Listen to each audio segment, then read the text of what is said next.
सानै छँदादेखि अहिलेसम्म मैले मम्मीलाई रेस्ट गरेकै देखाएको छैन।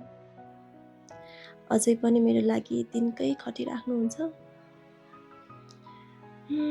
यसपालिको मदर्स डेमा मम्मीलाई यही गिफ्ट ठिक होला जस्तो छ।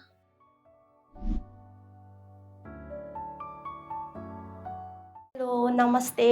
नमस्ते, बस्नुहोस्।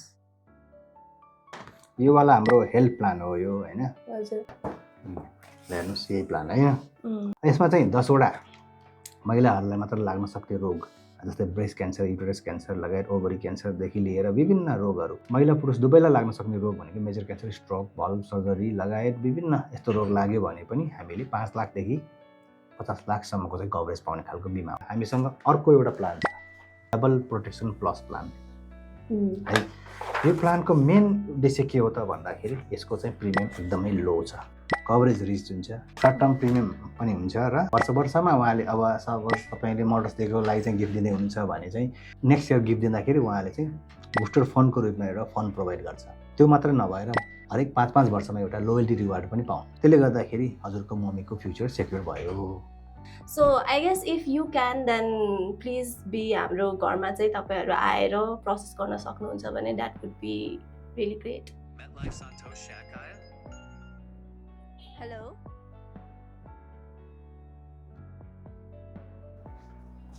नमस्ते। नमस्ते। सन्चै हुनुहुन्छ? सन्चै छु। त्यो बिमाको बारेमा के मैले तपाईँलाई बिमा गराइदिन्छु भने होइन।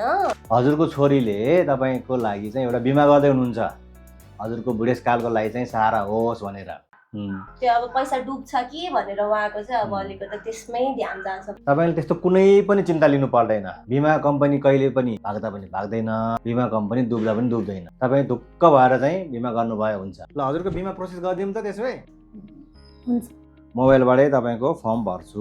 अब यसको लागि चाहिने डकुमेन्ट भनेको चाहिँ तपाईँको नागरिकता, अनि नोमिनीको नागरिकता, अनि एउटा फोटो र अरू डिटेल। हुन्छ, म अहिले तपाईँलाई पठाइदिन्छु नि त।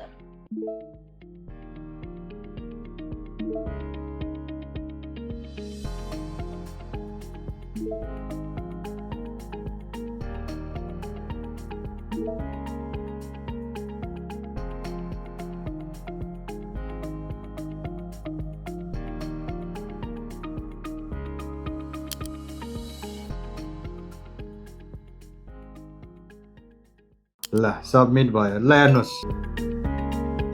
Happy mother's day mummy. ओहो छोरी आइपुग्यो। ह्यापी मदर्स डे तपाईँलाई। हेर्नुहोस् मैले के ल्याएको छु एकैछिन है त। हामीले life, health and accidental insurance plan गरेको थियो, त्यो यही 3टा। Thank you. ल छोरी भाग्यमुनि होस्, रोग नहोस्। मैले त आफ्नो आमाको life, health and accidental insurance plan गरेर आफ्नो जिम्मेवारी पुरा गरेँ। अब हजुरहरूको पालो।